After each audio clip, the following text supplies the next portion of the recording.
Hey all, Zook here with part 2 of the all boss no damage route for Dark Souls 2 Scholar of the First Sin.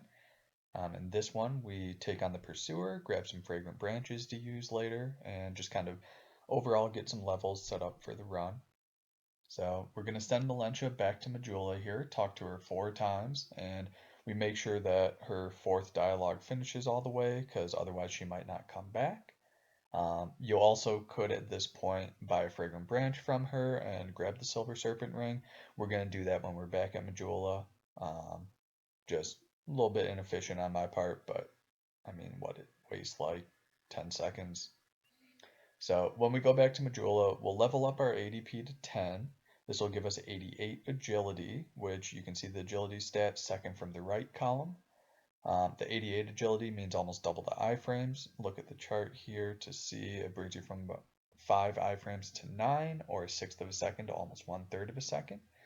This is going to be huge when you dodge the Pursuer in just a second.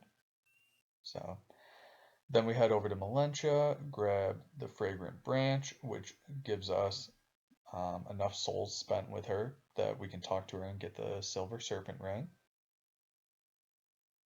And then last errand is to run over to Line of Grass. And since we have the bow already, we don't need to pick it up from the chest in his hut. We'll just reset at the bonfire so he gets back to working. And then we're going to buy some arrows and bolts from him. I also mess up a little bit here. It'd probably be better instead of buying 30 iron arrows here, you might want to buy 20 iron arrows, 9 heavy bolts, and then maybe spend the rest on wood arrows. Um, you'll want about 10 iron arrows to get through the forest, and then you'll want about 10 iron arrows to get through Hade's Tower of Flame. But the rest of this, the 9 iron bolts are going to be super useful here in a second for taking down the Royal Swordsman, and then the wood arrows are just for taking down enemies that don't really need the iron arrows just yet. So just a way to save a little bit of souls. And then I also forget to equip the Silver Serpent Ring at this point. That's another thing that you could do to just earn a couple hundred extra souls and get yourself some extra arrows with them. But at this point, we are taking down all of these guys, these 3 guys that are blocking the pathway to the ladder. So once we get all of them down, we are going to use that 4th firebomb that we had gotten in the first video. Use that 4th firebomb to open up the pathway here.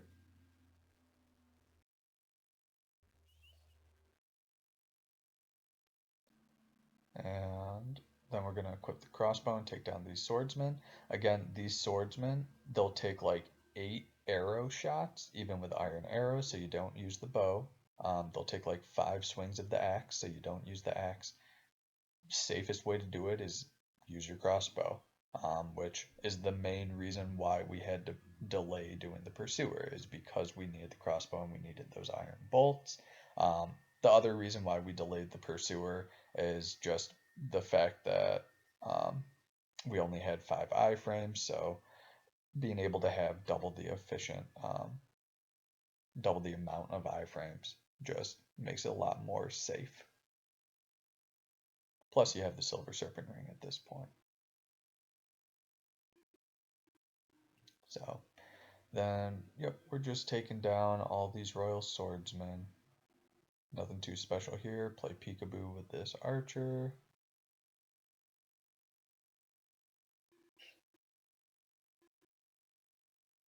And then make sure that we can light roll, so that probably means that you'll have to unequip the crossbow.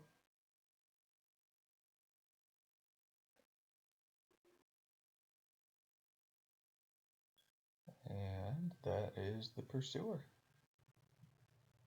Well, now that is the Pursuer. The rest of this, super straightforward, right? It's just taken down as you normally would. Make sure you have the Silver Serpent Ring equipped. And we're just going to Bastille. And you're going to actually see a really neat little strategy here. as we come into Bastille. This is something, it's a very 2020 strat, and I've seen a couple different ways of doing this.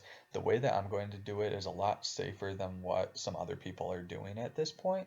I've seen I've seen several people actually do this strat where you de-aggro the pursuer without necessarily blowing up all of the barrels in this room that's in front of us and to our right.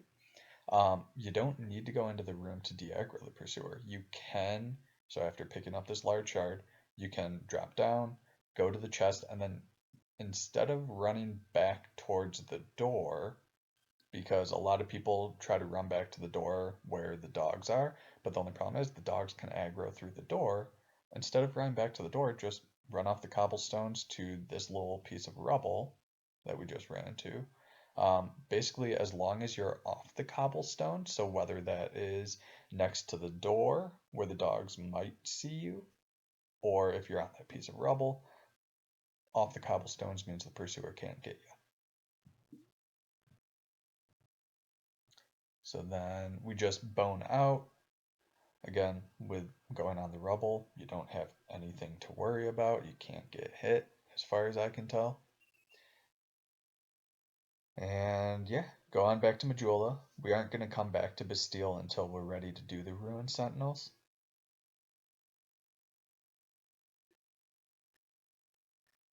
And by Rapier and 4 Titanite shards. I mess up and buy 1 at first. Should have bought 4. Because we're going to want to upgrade the Rapier to +4 using that large shard that we had bought. Or sorry, using the large shard that we had just picked up before dropping into the area. And then we're going to go to Melentia. I buy 2 Witching Urns, and you could buy a Firebomb at this point if you wanted to. You're going to need the Firebomb in about 20 minutes when you go through Shaded Woods, but you'll talk to Melentia before then anyway, so you could just hold off on the Firebomb also if you want. And then we'll level up, and again, I'm leveling up specifically for Agility. Agility to 92 was that next breaking point. So you can either level up ADP to 16, as I just showed, or Attunement can get leveled up to 10, and then the ADP to 13. Now, the problem with that is that you're wasting 5 levels if you level up the Attunement at this point.